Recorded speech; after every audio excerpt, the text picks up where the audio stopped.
how do you envision the way you're going to lead Bridgeport as the 10th head coach, and what do you want to, what's your goal for player development and working with Patrick and the rest of the Islanders coaching staff and organization? First of all, when I lead a team, I want to get to know the guys first and foremost. I want to build the team, want to bring them together and create a team that's going to play hard for each other. When it comes to development, I'm going to be meeting with Patty coming up here in the next couple of days, and that's always the goal. Is we want to create a winning environment, a culture that's successful, but that's producing players that can help the New York Islanders when the time comes. And so I believe, and I've done in the past, that you can do both of those at the same time. Ethan Sears, New York Post. Hey Rocky, thanks for doing this. I'm just curious if you could kind of walk us through the process of getting this job and how this all kind of came together. Well, I applied for every job, to tell you the truth. And I was applying for NHL assistance jobs, and I was, usually the American League jobs happen a little bit later. And through the process, there were some calls that weren't being answered. There were some that were, and I was being interviewed. And at the NHL level, I really wasn't on anybody's list that ended up getting a job. I had some people that were close as head coaching jobs, but that I had relationships with. But at the end of the day, deep down in my heart, I wanted to be a head coach again. And so when these opportunities came up, like I said, a little bit after those NHL roles were being filled, I really felt like it was a sign that I didn't get any of those jobs and that these jobs were available. So I was interviewing for a number of them. And I'm just fortunate that Bridgeport was the team that decided that they felt that I was the right person to lead them. And I hit it off right away with Matthew and with Chris Lammarillo. And so it's been a great process. And I'm excited about this opportunity. Where Bridgeport has been in the past, we're looking to make a change. We're not going to be the punching bags anymore this league. And just I'm curious. Obviously, the roster's in flux, but as far as when you look at the group right now, what do you make of it? What do you like? Where do you think it needs to maybe improve a little? Just your take on that. I'll only see half a group right now. And so we don't know. And that's what the way the American Hockey League is like. And sometimes there's quite a bit of turnover from year to year. Even when you're the head coach of the team, things change. And coming in as a new coach, I see a roster that's half full. And, there's space for some older guys to come in. And, I'm sure things can change in the next couple of days even. So I'm excited about that process, excited about free agency to see what we have.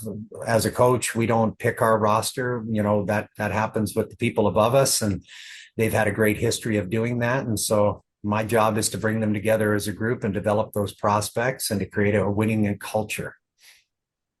Andrew Gross, Newsday. Hey, Rocky, congratulations. Thanks for doing this. I was curious what you learned from Torts, in your years together, your 3 years there with him in Philly, and how that might, maybe make you a little bit different from your last time as a bench boss. Your growth as a coach. How will that impact it? Well, I think you're always growing as a coach.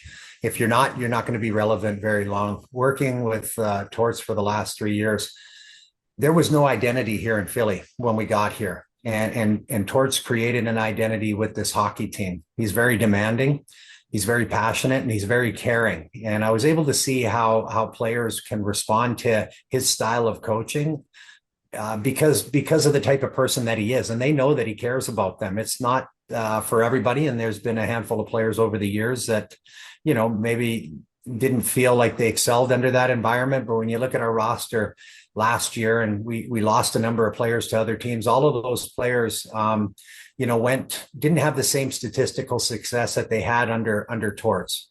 But like I said, I saw how he created an environment that was competitive, was aggressive. Now, Torts and I are very similar in a lot of ways. I wouldn't say my relationships with the players are similar to Torts. I'm a different type of a coach myself, but very demanding, very intense. And I'm not an emotional coach.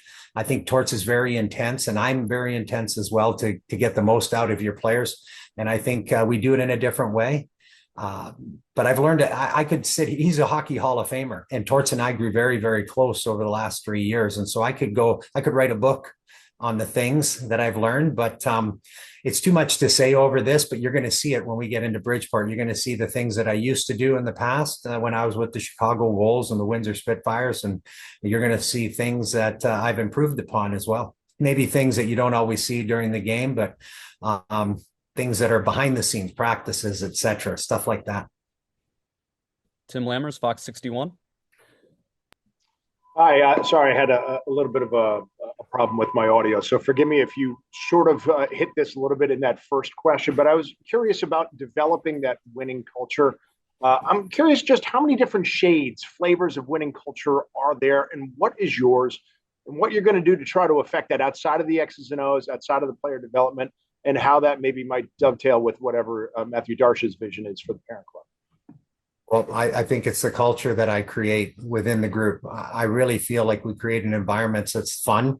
It's very hardworking and very competitive. And the guys really, at the end of the day, grow close together with each other. It becomes a family. Every team that I've ever been involved with, that has happened. And I think that's the most important thing. That's the foundation point. I'm a good teacher. Development is very important to me. Myself as an athlete, I felt that the things that I was the best in, boxing, wrestling, those I had the best coaches in growing up. Hockey was where I grew up. That didn't happen, but I was a good athlete. And I always felt that the details were taught to me. The fundamentals were instilled, that I would have been able to improve myself as a hockey player, which it didn't happen until I was late. I like applying that in the development setting. I'm very demanding, but I like to give opportunity to people, whether you're young or whether you're old, but you also have to earn it if you're going to continue to receive it. And so that's kind of the environment that I have. It's hard to describe your culture in a minute long, but I believe that when I, during the interview process, and I'm the person who's chosen to lead, I think that that's the main reason that they saw that. And then the way that I've been able to develop players for the Vegas Golden Knights out of junior for the next level with Mikhail Sergachevs and Logan Browns and Logan Stanley. These guys, they were passionate, they were winners, and then they became winners at the same time. And so it's the arts and sciences of coaching, and you're always developing and learning. And I've had a lot of great mentors along the way, I should say. Patrick Williams, the AHL. Yes, Rocky. First off, congratulations. I guess the question is, obviously, the roster's in flux, and you don't really know who you'll have, but there will be some players from last season that come back that really just went through a really rough year. And, some of them are young players, their confidence maybe took a hit. How do you start to get them confident, comfortable with the pro game and everything that comes with that after going through such a rough year? Well, the American Hockey League humbles everybody, in my opinion, when they come there. It's such a difficult league to play. And I had a great conversation with Chris Terry yesterday for about 45 minutes, I would say. And being in that environment can be very tough for everybody, whether you're young or whether you're old. But that was last year. Like I said, we're no longer the punching bag of the American Hockey League. So this is a fresh start for everybody. I know a few people on the team from the past or have coached against them at some point. And so it's a fresh slate, and they know that coming in. That's automatically a reset and a reboot.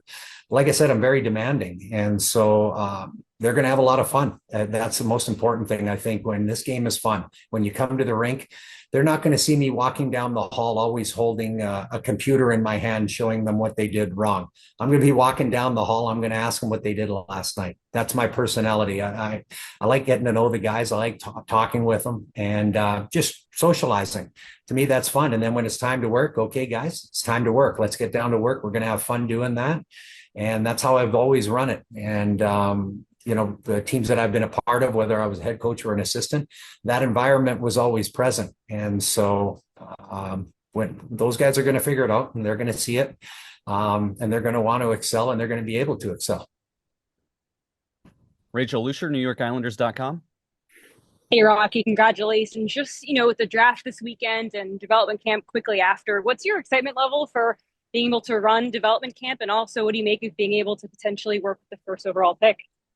But I'm working with the skills coaches with the New York Islanders, so that's always good for me. Mostly these development camps typically are with the skating and the skills coaches, and it's kind of their time and their opportunity to get with these players. And at the same time, for myself or the development staff, it's our opportunity to get to know these guys and to start forging a relationship. Some of these guys are going to be going back to college, back to junior. Some of them may even end up on our team in Bridgeport. So that's an opportunity for me to kind of get a close-up look at themselves as hockey players, but then also just starting to break the ice with the communication. Stefan Rosner, the Hockey News. Hey, Rocky, congratulations. Thanks for doing this. You talked about development camp. What do you think the biggest takeaway for these prospects should be when they leave? And also, have you had any conversations about potential assistant coaches at this point? Yeah, conversations on assistants. So that should be something that gets announced, I think, in the next little bit. It's been quite busy, obviously, for the Islanders and everything, that's happening over the course of the weekend. What was the first question again with, what they're going to take away? What we want to do is teach details. We're not evaluating them right now. And it's important for the players to know that this isn't an evaluation camp. This is just an opportunity for us to create a foundation on some skills that they probably haven't, one, been taught yet at the levels that they've played. And two, that maybe they don't have in their bag and their skill set that they can go back and start to build. So we just want to create a foundation of some simple things that we believe translates to the next level that we'll be working on, not only, with New York or with Bridgeport, but they can take back to their junior teams, and our development coaches can go and keep an eye on them throughout the season and see if progress is being made in those situations. All these kids can skate like the wind. They can shoot 100 miles an hour. We want to get some of the finer details that you don't always see, or that may be holding them back in certain areas from taking another step in their game where they're at their current level, or being able to take a step at the next level and have success. You have a follow-up? Yeah, with you talked about veterans and the importance of that and that leadership, but how important is it too to see some of these younger guys take leadership roles? And how do you process that when it comes to that? Well, everybody leads in their own way. And I certainly don't want younger guys to be shy. They just have to be respectful. But it's when you're in a locker room, some guys naturally lead, and they lead by example, how hard they're going to work. Typically, younger guys lead in that manner. The vocal guys are usually the guys who have been through it. And that's a natural, respectful thing, that a younger guy acquiesces to what the older guys are saying, and they respect that. But they can lead in their own ways. People have a natural leadership to themselves.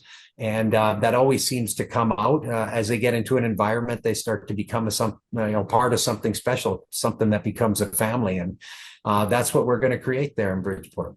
I was curious about this. 10 years ago, you took that Windsor team in the OHL and took them from last place to second place in the span of 1 year.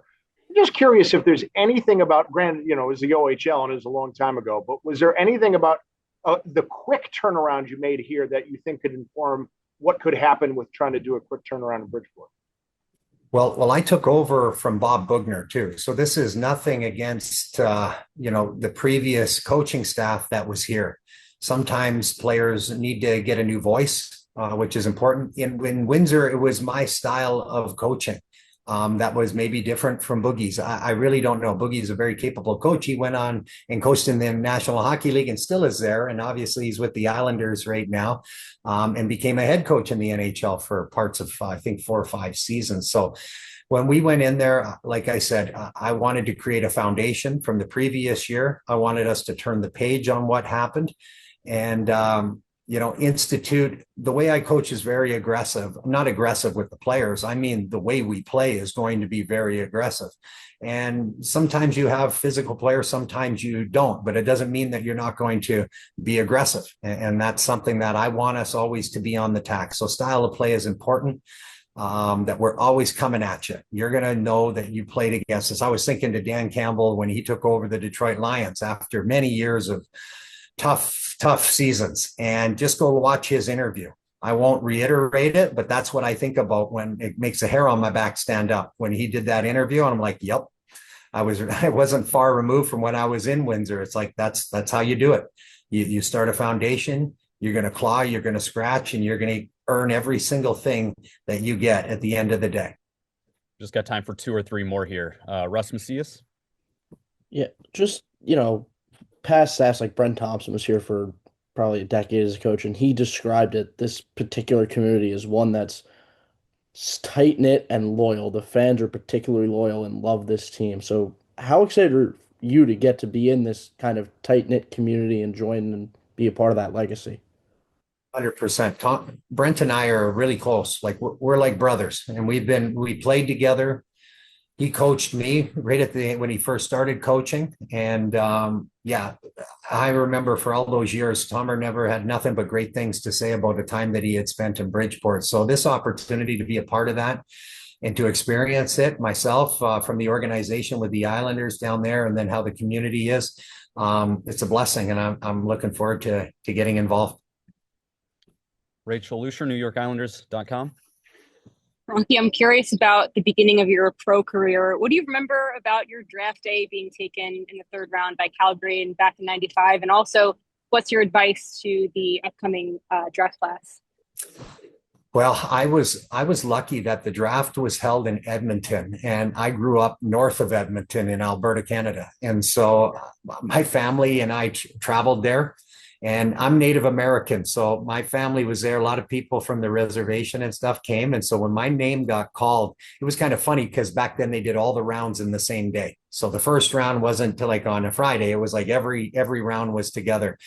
And I ended up getting drafted in the third round. And, by that time, it's a little bit quieter and people have left and stuff like that. My family went crazy because they were all in there. And so they were all hooting and hollering, and it was kind of funny. So that's something that I remember. It was very special. And I kind of grew up a Flames fan, and I ended up getting drafted by the Calgary Flames. So that was kind of like, one of those things that you just dream about as a kid, and then it comes to happen, and then to have it happen, and which is close to your hometown with your family being able to be there without having to fly from all over the country. It was great. And for the kids going in there, it's just enjoy it. You know what I mean? Like, sometimes you don't go where you think you're going to go, and it happens a little bit later. Sometimes there's surprises in the positive. At the end of the day, it's just a day, and it's an opportunity that you're going to have to earn in order to get to that next level. And it's just another step in your journey to becoming a National Hockey League player. That's a great story. And I'm also curious too, when did you kind of think about going into coaching? Was it kind of during your playing days, or when did that materialize to want to take that path post playing days? I love hockey so much. Always have. Like I said, I was more elite as an athlete in other sports, but I loved the team environment. I just loved hockey, and I always did. And it happened quickly because I knew I wasn't a very good hockey player. And so I'm like, man, I want to stay in this game. I really want to take inventory of what my coaches are doing. I was always a captain on my team from junior all the way up to my last year of pro. And so I paid attention to these things. I asked a lot of questions, and I was very fortunate with Steve Plow, who coached me one of my last years. And I was one of his captains, that he got a job and he brought me on as an assistant coach right at the end. I still could have kept playing, but it was like one of those things that opportunity presented itself. And I'm like, I'm retiring because I can only hang on for a couple of more years probably anyway, the way I was playing. And, so I was always planning on getting to that. And that started the process of learning. And like I said, I've had a ton of great mentors, worked under an incredible amount of successful NHL head coaches. So I've had a lot of learning over the years to get to the point where I am today, and very fortunate and blessed with these opportunities.